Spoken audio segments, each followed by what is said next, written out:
Welcome to LSC. It's Sports Time. I'm your host, Bob Hintz. Today I have with me Cal Key, former Hampton High and Kecoughtan football player. Welcome. Thank you, Bob. How you doing today? I'm doing fine. I'm glad to have you here. But now you grew up in both Hampton and Newport News. Yes, sir. But basically you ended up in the Hampton system. But you played rec ball. Yes, sir. Where'd you play rec ball? Played rec ball at Fox Hill Redskins. All right. And what position were you then? Running back. Running back. Yes, sir. And it was always a running back. Did you play any defense at all? Yeah, I played a little bit of defense at cornerback and return punts and things like that. Right. Now, growing up and playing, you probably remember some of the players that you had on your team. Oh, absolutely. And your coaches, who were they? Yeah. Well, you know, thinking of Fox Hill Redskins actually make me think of Coach Horton. Mike Horton. Yes, sir. Because he was a coach at Fox at the time I was playing there, which later I had him when I was at Kecoughtan. Right. But, you know, I played for Coach Smith, obviously, Coach Mann, Coach Mitchell, and Coach Woodrow Wilson, Simon Gupton. They all come to my mind. Right. Yes, sir. So you had some good coaches growing up. Now, when you first went to Hampton, you was a JV team, or did you go right into the varsity, or what? No, my ninth grade year, I think we only had one guy on a varsity team that was a ninth grade. That was Alonzo Cherry. Oh, okay. And so my ninth grade year, I actually played JV. And who was coaching JV, you remember? Coach Brower was a coach, actually. Brower. See, a lot of people don't know, but Brower coached football some, besides becoming, he excelled in basketball. Right. Yeah. So you had Brower for, Yes, sir, for the Coach Brower. JV coach. And then as a sophomore? As a sophomore, I actually was able to make the varsity team. And on my sophomore year, I was a kick returner. I was back on the kickoff return team, and that was actually the year that Hampton played Tab, that first time when Kirby was at Tab High School. Right, with Kirby and Chris Slade. That's exactly right. So there was some pretty good team. And you lost that game, but the reason you lost, if I can remember, because we went over and televised that game, was a punt. And when Hampton really didn't have a punter, and they had Eric Hunter back there punting. Right. And it was not a good punt. And then, you know, you don't give a team like Tab a ball inside their own 20-yard line. So. Yeah, absolutely. I mean, I think it was actually a very close game the whole time. It was. And it didn't seem to be. It seemed like we weren't going to lose that game, but you know, sometimes you come off on the other end. But I tell you what, we turned that season around. Well, you know, and a lot of people don't realize it, but Hampton has done this more than one time. Lose the first game and win the state championship. Now, Tab, on the other hand, won the first game, but did not win the state championship that year. Yeah, they did not get the state that year. Yeah. I think they got beaten in the semis or something. I can't remember for sure. But anyway, so you know, you went to Lindsay Middle School or junior high school then, or was it? It was actually the year I was at Lindsay, Bob. It was the first year when my seventh grade year when we went over. The sixth graders came with us, so it was the first year. It was like a former middle school. Okay. Yeah. So you was in the first time with that. But we have another first we're going to talk a little bit about. But that state championship, what kind of a guy was Eric Hunter? Man, Eric was a tenacious guy. You know, I tell you, I used to warm him up on the sideline. I tell people that I even tell my son, I said, I used to have to wear gloves because the way, as tight as his spiral was, it would actually blister your hand up. And he threw the ball pretty hard.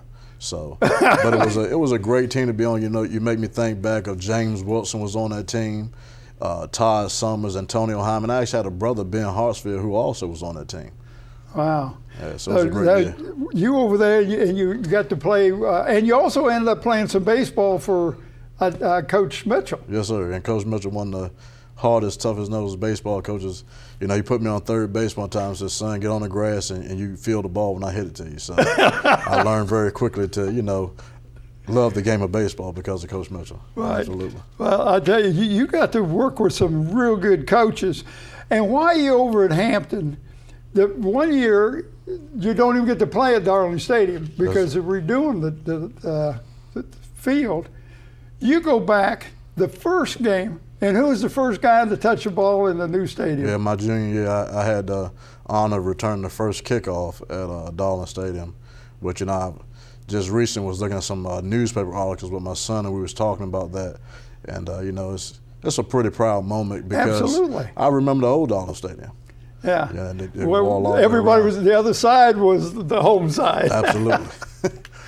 Wow, that's something you'll be able to take forever. I mean, how many people can say I was the first one to touch the ball on the opening kickoff? Yeah. And run it back. That's awesome. And actually, you know, it's a great story because, you know, as many years like as my son was born and we was out in Albuquerque, I used to tell him, man, you know, I can't wait to get you back home and play sports. And he was only like 4, 5, 6 years old. And he used to say to me, you know, Dad, for real. And I remember when I first got back here in like 2004, I went down to the TV station and picked up some of those old games. And so my kids actually still look out in the day and say, Dad, that was you? I was sitting in the middle of the field and stuff. So it's pretty interesting. Yeah, that's kind of neat. And then your senior year, and this happens, your family moved. Right. And you move into the Kickitan area. Yes, sir. And you get to play for Coach Newsom. Right, which was, I mean, it was great, you know, getting to play for Coach Smith. A lot of people know him. I think at the time, and I didn't realize it then, but Coach Newsom was a pretty new head coach. Right. At Kickitan. I think he may have been there 3 or 4 years. And also that year, which I didn't know this, that Coach Pauls, who was a former head coach at Kickitan, actually came back to help. So we had Coach Newsom, Coach Pauls, I mean, a couple, you know, one coach that was already legendary, then an up-and-coming coach, and Coach Newsom that become legendary. Then Coach Conrad also was out there helping us. Because I was just going, you read my mind, I was going to mention Coach Conrad. And you end up being running back there too. Yes, sir.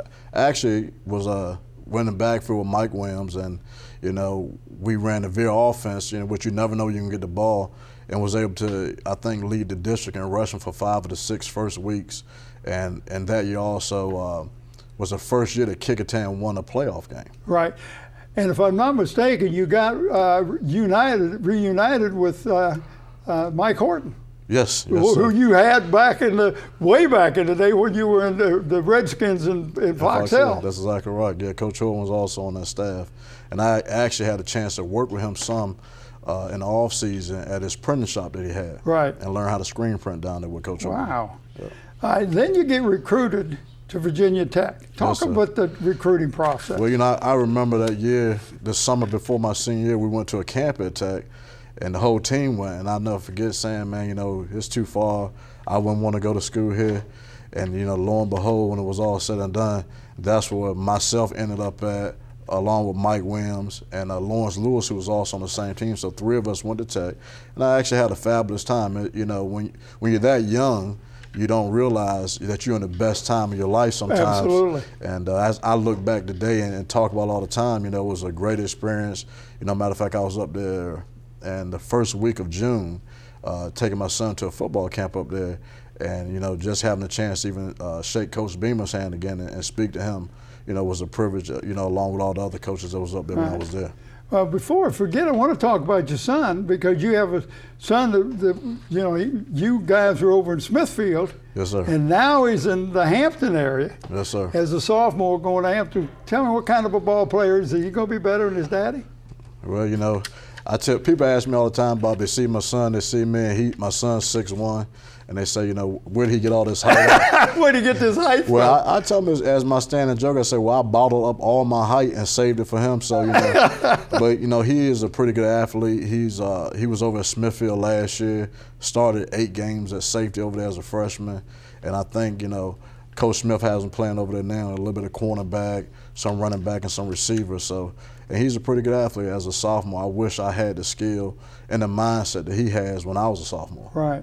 Well, that's real kind of neat. Now, you went up to Tech. Yes, sir. And you redshirted first year. Then, all of a sudden, you dislocated your shoulder, but not once, 23 times? 23 times. I mean, it got so bad that, you know, I would just be sleeping and wake up and my shoulder was out. And, you know, the doctors up there, actually I went to see Dr. McHugh up at UVA. They sent me up there, and they advised me, you know, if I wanted to have the surgery. And, you know, at that point, you know, I opted not to have the surgery, and I said, hey, you know, I'll transfer and get on with my academic life. So that's what I decided to do. So you transferred to Norfolk State University, working on your academics. Yes, sir. And during this time, you get hooked up with a company called Primerica. Yeah, and it's an interesting story because it relates back to Coach Horton teaching me how to screen print. So I'm going through school now. I'm having to, go make a living. So I start screen printing. And a guy walks in one day, and I just told him, screen printers normally a little scruffy. So I said, you don't really look like a screen printer. And, he had something about law on his license plate. And then he introduced me to this company, gave me a card. And I went out to a seminar. I started working with that company, and 14 months later, I became a vice president of that company. So, and probably were the youngest vice president for that company. At that time, the youngest one at 20 years old. Okay, now you're in Virginia, but then they say, hey, Cal, we need somebody to open up an office in Ohio. That's exactly what So you go to Ohio. When you're 20, 21 years old at the time, it's nothing to go up to another state, and I did have some family up in the area, so I actually went up to Ohio, opened up an office, stayed up there for right at 2 years, and was successful in developing an office up there. Then I moved back to Virginia. And then you went somewhere else. Yes, sir. Southwest. Yeah, Southwest. A friend of mine called me up, who I actually started business with over in Virginia Beach, and he said, hey, Cal, the company's looking for more officers out here, need more leaders. And, it's a great place. And I had asked my wife one time, would you mind moving to, New Mexico? She said, where? I said, Albuquerque, New Mexico. She said, are we going to go visit? I said, well, it seems like a pretty nice place. So we decided to, get up and pack our things up along with my son at the time, who was not even 2 years old. And we moved out to Albuquerque, and we had a great time in Albuquerque for 4.5 years. Right. Then you came back. And you did some coaching at Hampton Christian. Yes, sir. Did some coaching at Hampton Christian. Went over there, coached Loft over there for a year, helping run the offense on varsity and on JV. And then I left there after 1 year. Okay. And then during this time, you end up in the mortgage broker. Yeah, what happened is when I moved back from Albuquerque, my wife and I sat down and made a decision that we wanted to focus on one area of the financial services business instead of the multiple areas. So we went and looked at becoming a mortgage banker and opened up our own branch with a company, and we've been doing that ever since. Because when you were at Norfolk State, you were taking finance yes, over there. So, wow. I tell you, I appreciate you coming in. This has been great. But, I want to kind of wrap this up because you have talked about what sports have helped you in your business. Absolutely. And not only in the discipline, the time management. Now, talk a little bit about that as we wrap this up. Yeah, Bob, one of the things I do and coaching, and like I said, I've been coaching, high school ball for, 4 years now. And I really prefer to coach the varsity guys because, they're right at the step before manhood. And I tell them, listen, man, this football thing, a lot of us think we can go on and play Division I college ball or any kind of college ball, and there's plenty of hopes and dreams of going professional. But I promise you one day, no matter what happens, you'll be professional at something else. And football, the discipline I learned from those early practices at, Hampton High School with Coach Smith, it's allowed me to be more successful in my business because when other people are doing other things, I'm disciplined enough to go ahead and get done what I have to get done and, move forward. And I'm always telling the kids that, it's very important that you develop successful habits and also leadership skills. Well, I appreciate you coming in. Yes, sir, Bob. I want to thank you for tuning in to LSC and Sports Time. I want to thank my special guest, Cal Key. I'm your host, Bob Hintz. Until next time.